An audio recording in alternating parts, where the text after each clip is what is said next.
Mis see toimub siin niimoodi üldse? No, hetkel võtame toruisolatsiooni maha. Aga pole hullu. Küll me pärast ise kõik ära koristame siit.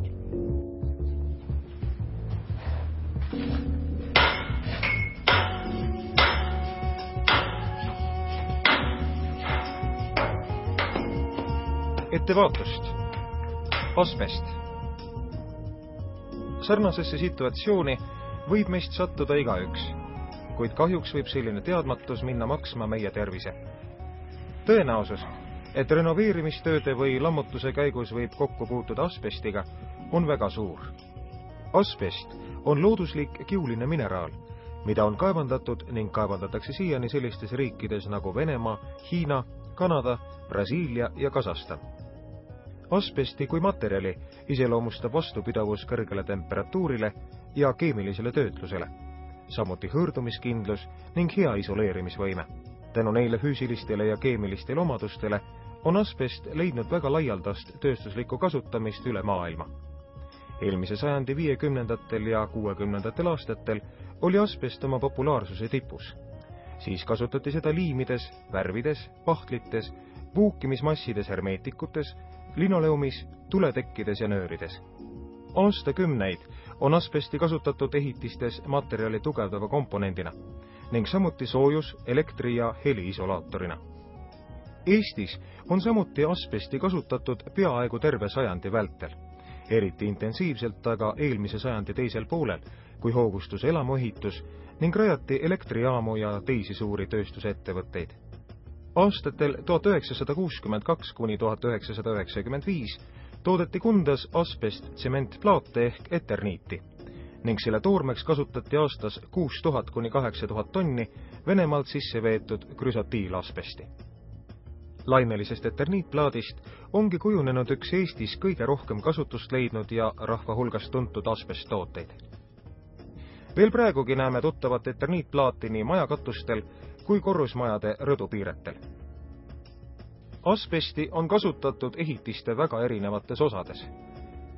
Katuses, välis- ja siseseinte elementides, õhu- ja ventilatsioonikanalites, prügišahtides, liftišahtides, ripplae elementides, põrandakatte materjalides, katla- ja toruisolatsioonis, elektriseadmete isolaatorites ja mähistes, erinevates tuletõketes, auto piduriklotside ja siduriketasti katetes.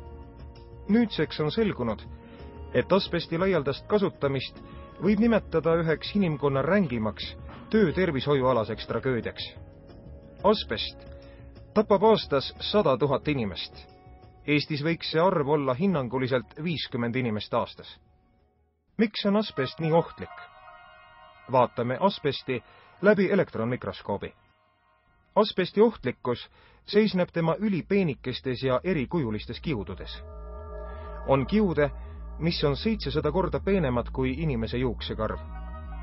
Need kiud on silmale nähtamatud ning haistmisel lõhnatud, kuid nende pikaajaline sissehingamine kujutab endast tõsist ohtu tervisele.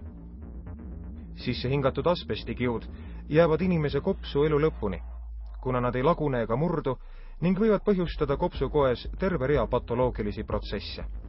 Asbest võib põhjustada kopsukelme tihenemist ehk fibroosi, kopsukoe tihenemist ehk asbestoosi ja ka pahaloomulisi kasvajaid, kopsuvähki ja kopsukelme vähki ehk mesoteliomi. Asbesti poolt põhjustatud kopsuhaigused viivad sageli hingamisfunktsiooni langusele ja seetõttu põhjustavad hingeldust, õhupuudust, koormustaluvuse langust. Haiguste peiteaeg on sageli pikk, 20–30 aastani. Selleks, et asbesti haigus välja kujuneks, on tavaliselt vaja tugevat kokkupuudet. vähene kokkupuude asbestiga ei anna põhjust muretsemiseks. Näiteks situatsioon, kus käsitletakse asbesti sisaldavaid materjale, aga see töö ei ole tolmav.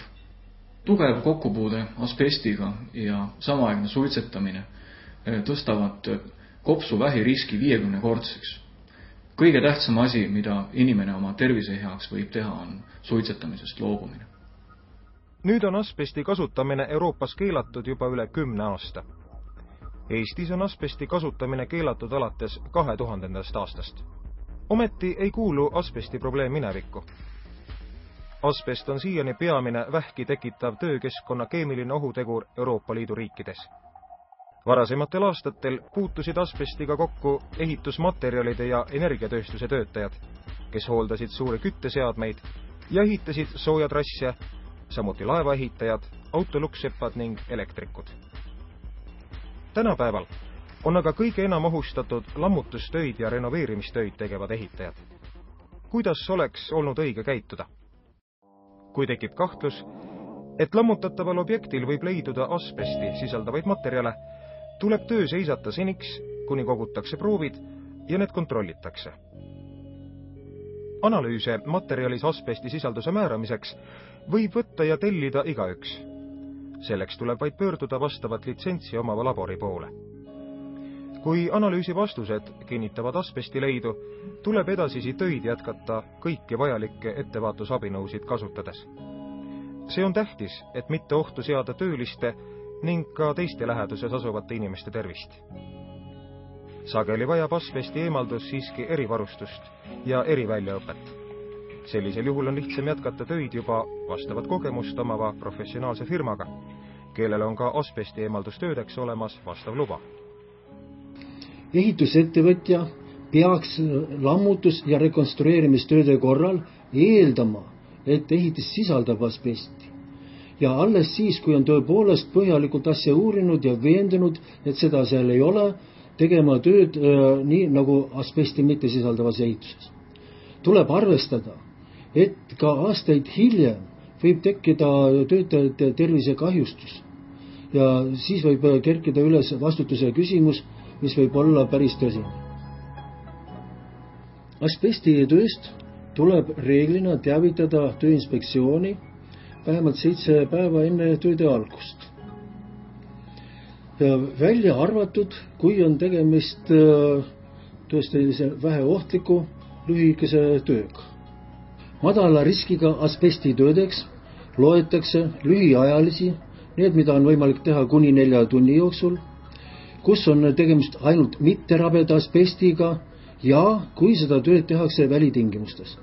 Riskianalüüsi käigus tuleb selgitada, kui palju asbesti esineb, millistes kohtades, millisel kujul.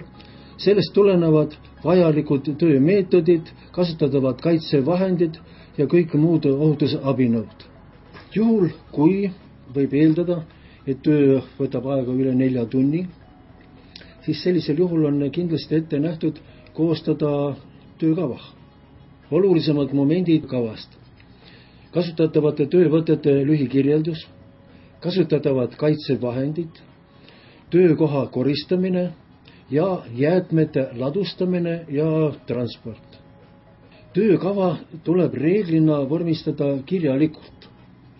On lubatud, et ainult kui on tegemist väheohtliku tööga, sellisel juhul võib ta mitte kirjalikult olla.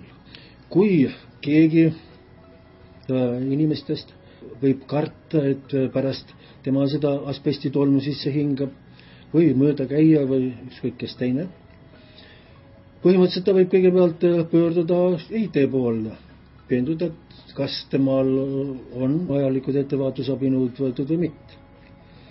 Kui jääb kahtlus ikka, et ettevõte ei ole kursis või ei hooli eriti nendest abinõudest, siis on loomulikult õigus igalühel pöörduda Tööinspektsiooni poole ja siis juba tööinspektor püüab selgitada, kas on kõik korras, kas on vajalikud ettevaatusabinõud võetud või mitte. Kaitsevahendid. Töötaja kaitsevahendite kõige olulisem osa on hingamisteede kaitsevahend ehk respiraator. Respiraatori valik sõltub asbestkiudude hulgast sisse hingatavas õhus ja tehtava töö iseloomust.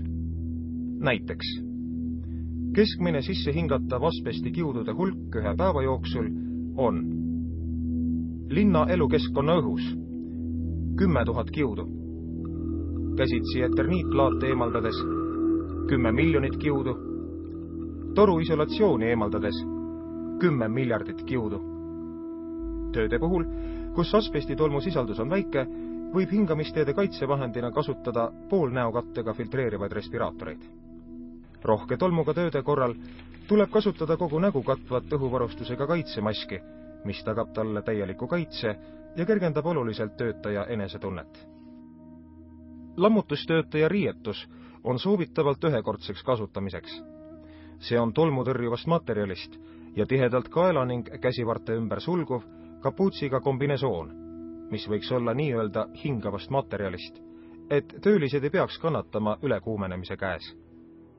Tööriideid ei tohi kanda söögi- ja puhkepauside ajal ning pärast kasutamist käideldakse neid kui asbesti sisaldavaid jäätmeid. Sellises varustuses töötamine võib osutuda füüsiliselt väga koormavaks. Seepärast peab töötaja enne tööle asumist oskama hinnata ka sellest tulenevaid riske oma tervisele. Töömeetodid ja töövahendid. Töömeetodi ja tööriistade valikul tuleb leida lahendus, mis tekitaks nii vähe tolmu kui võimalik. See tähendab, et asbestplaate või teisi asbestsementtooteid peab võimaluse korral eemaldama tervetena. Demonteeritavat materjali ei tohi lasta maha kukkuda, seda ei tohi murda ega lohistada. Vajadusel võib materjale tolmu leviku vähendamiseks niisutada. Sellist töömeetodit nimetatakse asbestsementtoote eemaldamiseks ühes tükis.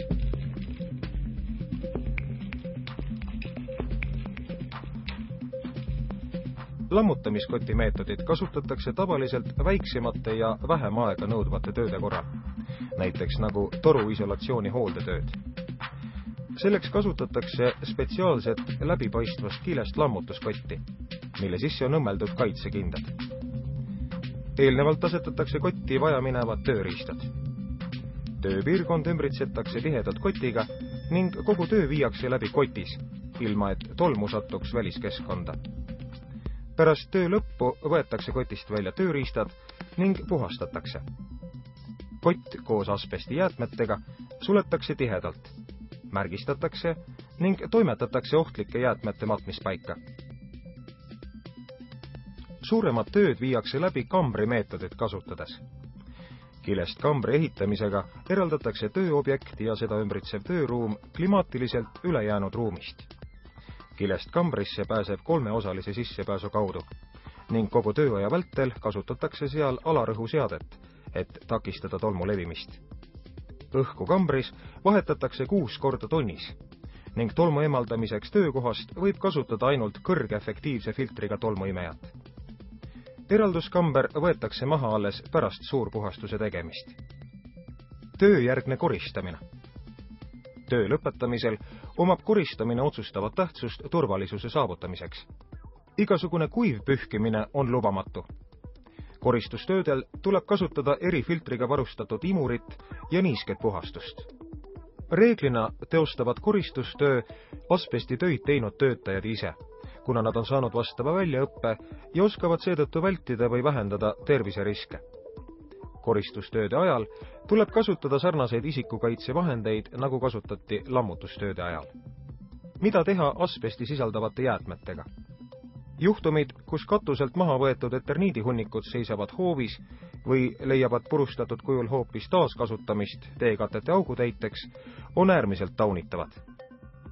Asbesti sisaldavad jäätmed peab kokku korjama võimalikult kiiresti.